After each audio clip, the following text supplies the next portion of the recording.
सावन शिवरात्रि के दिन शिवजी को एक लोटा जल और एक बेलपत्र चढ़ाने से हर पीड़ा दूर हो जाती है। शिव पुराण में सावन शिवरात्रि व्रत की कथा का वर्णन है। सावन शिवरात्रि का व्रत सुख, सौभाग्य और सफलता प्रदान करता है। सावन माह के कृष्ण पक्ष की चतुर्दशी तिथि को सावन शिवरात्रि का व्रत रखा जाता है। शिव पुराण में सावन शिवरात्रि की महिमा का वर्णन किया गया है। पौराणिक कथा के अनुसार वाराणसी के जंगल में गुरु ध्रुव नाम का एक शिकारी रहता था। एक दिन जंगल में घूमते घूमते सुबह से लेकर रात हो गई, लेकिन उसे कोई शिकार नहीं मिला। उस दिन शिवरात्रि तिथि थी। वो जंगल में ही एक बेलपत्र के पेड़ पर आराम करने लगा।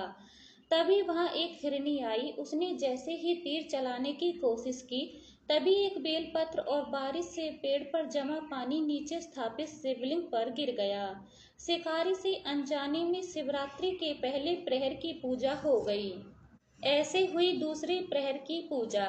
हिरनी की नजर शिकारी पर पड़ गई। उसने शिकारी से कहा कि घर में बच्चे उसका इंतजार कर रहे हैं। हिरनी की बात सुनकर शिकारी ने उसे छोड़ दिया। इसके बाद हिरनी की बहन वहां गुजरी। फिर गुरु ध्रुव ने अपना एक धनुष और तीर चढ़ाया। दोबारा बेलपत्र और जल शिवलिंग पर जा गिरे। ऐसे दूसरे प्रहर की पूजा हो गई।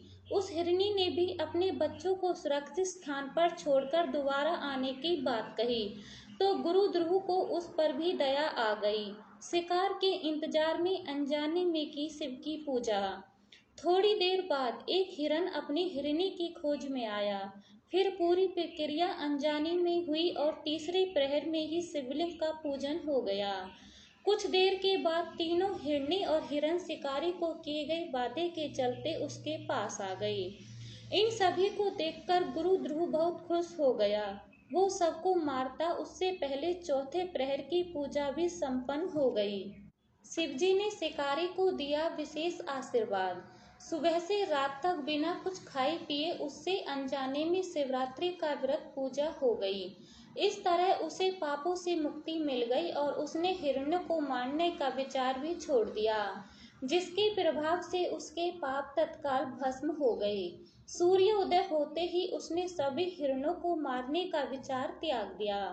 तभी शिवलिंग से भगवान शंकर प्रकट हुए और उसे वरदान देते बोले, त्रेता युग में भगवान राम उसके घर आएंगे, साथ ही उसके बाद वह जन्म मरण के बंधन से मुक्त हो जाएगा। और अधिक जानकारी के लिए हमारे चैनल को लाइक, शेयर, सब्सक्राइब जरूर कीजिए।